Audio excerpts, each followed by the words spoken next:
Hi friends. सो आज जिस stock के बारे में बात करेंगे वो है L and T finance holding, जिसका कि Q3 का रिजल्ट है। सो लेट्स फाइंड आउट कि रिजल्ट कैसा रहा है। ओके, सो एक स्मॉल समरी बनाई है L and T finance holding की। जनवरी 13 को रिजल्ट आया था। जो रिजल्ट है दैट इज़ वेरी गुड। 39% का जो एक कंसोलिडेटेड प्रॉफिट बनाया है एल एंड टी फाइनेंस ने। 454 करोड़ का प्रॉफिट है। लास्ट ईयर के कंपैरेटिवली काफ़ी अच्छा प्रॉफिट बनाया है। तो लास्ट ईयर की बात करेंगे तो लास्ट ईयर सिर्फ 326 करोड़ का प्रॉफिट था, जो कि कंपैरेटिवली इस बार 454 करोड़ का है।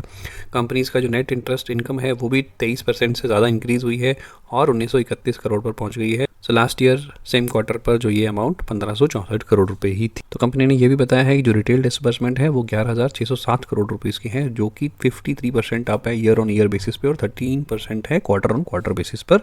और जो रिटेल पोर्टफोलियो मिक्स है वो अब 64% पे है, जो टोटल लोन बुक का इनका अमाउंट है, राइट। और जो रेवेन्यू है ऑपरेशन से, दैट रेवेन्यू हैज़ इंक्रीज 15.5%। और जो ये अमाउंट है वो है 3,432 करोड़ रुपीज़। लास्ट ईयर के कंपैरेटिवली यही अमाउंट 2,971 करोड़ रुपीज़ थी, राइट। सो एक नज़र डाल लेते हैं कंपनी के पास्ट परफॉर्मेंसेस भी। तो ये लास्ट के कुछ क्वार्टर्स की रिपोर्ट है जो कि मैं आपके साथ शेयर करना चाहूँगा। सो सेल्स की बात करेंगे तो सेल्स दिसंबर 19 में 3631 करोड़ की थी, फिर 3300 करोड़ हुई, फिर 3300 करोड़ हुई। सो मोर और लेस आप देखेंगे तो यहाँ तक ऑलमोस्ट सेम ही रही है मार्च 2021 में। तो जून 2021 से लेकर मार्च 2022 एंड देन फिर जून 2022 तक जो सेल्स है वो थोड़ी सी कम हुई है कंपैरेटिवली लास्ट कुछ क्वार्टर्स के। बट सितंबर ऑनवर्ड्स ये सेल्स ने फिर से पिक किया है।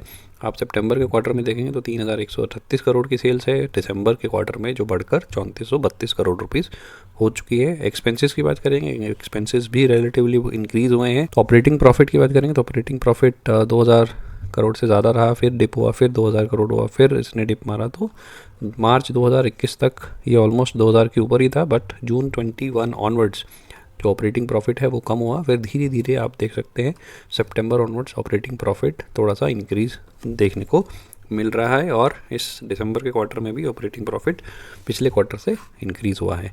वहीं प्रॉफिट बिफोर टैक्सेस पर नज़र डाल लेते हैं। दिसंबर 19 में 725 करोड़ था, फिर उसके बाद कम हुआ और 99 करोड़ हो गया जो जून 2020 में।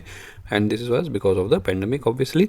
और सितंबर 20 में 329 करोड़, फिर दिसंबर में 344 करोड़, मार्च में 718 करोड़। उसके बाद फिर से थोड़ा डिप आया इसमें। और सितंबर ऑनवर्ड्स आप देख सकते हैं, सितंबर ऑनवर्ड्स 601 करोड़ है। और इसमें दिसंबर में प्रॉफिट बिफोर टैक्सेस 99 करोड़ है, बट इसमें कुछ एडजस्टमेंट है टैक्सेस की। आप देख सकते हैं इसमें -356% का है जो कि एडजस्ट होके। तो नेट प्रॉफिट की बात करें तो दिसंबर 19 में 591 करोड़ था, फिर ये धीरे धीरे कम हुआ और यहाँ तक आप देख सकते हैं। तो दिसंबर 21 में 300 करोड़ से ऊपर गया, फिर जून में फिर थोड़ा सा डिप मारा और सितंबर में लास्ट क्वार्टर में 406 करोड़ रुपीज़ था और इस दिसंबर क्वार्टर में इंक्रीज़ होकर 453 करोड़ रुपीज़ हो गया है, जो कि एक काफ़ी पॉजिटिव साइन है। वहीं ईपीएस की बात करेंगे तो ईपीएस दिसंबर 19 में 2.4 था, फिर ये धीरे धीरे कम होकर 1 से भी नीचे चला गया और अब फाइनली आप देख सकते हैं जून ऑनवर्ड्स 1.06, 1.64 और अब ये 1.83 हो चुका है। तो ये ईयरली रिपोर्ट है। ईयरली पे भी आप देखेंगे तो operating profit year on year basis पर इंक्रीज़ हुआ है। 1600, 2400, 2900, 3900 आप देख सकते हैं। यहाँ पे 9,900 के आसपास पहुँच गया था, फिर हल्का सा डिप मारा है इसने। और अभी इस साल तक 3 क्वार्टर का जो है वो है 7,297 करोड़, ये भी इंक्रीज़ देखने को मिल रहा है। प्रॉफिट बिफोर टैक्सेस भी इंक्रीज़ हुआ है और लास्ट के 2-3 साल से कंपेयर करेंगे तो ये 1472, 1423 अभी तक का जो है वो 1517 करोड़ है। नेट प्रॉफिट की बात करेंगे तो नेट प्रॉफिट में भी इंक्रीज़ देखने को मिल रहा है। 391 करोड़ था 2011 में, तो अगर आप 11-12 साल बाद देखेंगे तो ये तकरीबन 4 गुना बढ़ चुका है 1461 करोड़ पर।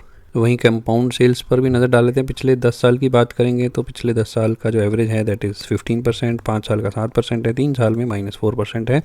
और कंपाउंड प्रॉफिट ग्रोथ की बात करेंगे तो 10 साल में 7% है और पिछले 5 से 3 साल में ये नेगेटिव में है। CAGR की बात करेंगे तो पिछले 1 साल में 17% बढ़ी है और पिछले 10 साल में 1% है। और रिटर्न ऑन इक्विटी की बात करेंगे तो 10 साल में 10% का एवरेज रिटर्न दिया है इस स्टॉक ने। इन्वेस्टमेंट के पर्पज़ से ये बहुत अच्छा स्टॉक नहीं है, बट हाँ आप शॉर्ट टर्म के लिए आप इनको देख सकते हैं या स्विंग ट्रेडिंग के लिए देख सकते हैं। और जब इस स्टॉक में थोड़ी उछाल आती है तो उस पर्पज़ से आप इसमें इन्वेस्ट कर सकते हैं, but for a short term time only. वही एक नज़र इस चार्ट पर भी डाल लेते हैं। तो एक दिन में देखेंगे तो 1.37% का रिटर्न है स्टॉक ने, 5 दिन में 5% का रिटर्न दिया है, 1 मंथ में माइनस में है, 6 मंथ्स की बात करेंगे तो 31% रिटर्न दिया है। पिछले एक साल में ही ये स्टॉक भागा है और एक साल में देखेंगे तो 15% का रिटर्न है। वहीं 5 ईयर्स में नेगेटिव रिटर्न है 42% का, बट आप मैक्सिमम पर अगर आप चेक करेंगे तो आपको 98% का इसने रिटर्न दिया है। सो दैट्स, जैसे मैंने आपको पहले बताया था, ये स्टॉक एक लॉन्ग टर्म इन्वेस्टमेंट के पर्पज़ से नहीं है। तो स्टॉक में आपको इन्वेस्ट करना है तो शॉर्ट टर्म के लिए आप कर सकते हैं। अगर आप जैसे 6 महीने में अगर आपने किया होगा तो आपको 31% का रिटर्न मिला होगा। तो इसी प्रकार आप 2 से 4 महीने अगर आपको लगता है कि स्टॉक ऊपर जाना है तो उसके हिसाब से आप इन्वेस्ट करने के लिए सोच सकते हैं। सो that's it guys, and I hope आपको वीडियो ज़रूर पसंद आएगा और जो इन्फॉर्मेशन शेयर करी है वो आपको यूज़फुल ज़रूर लगेगी।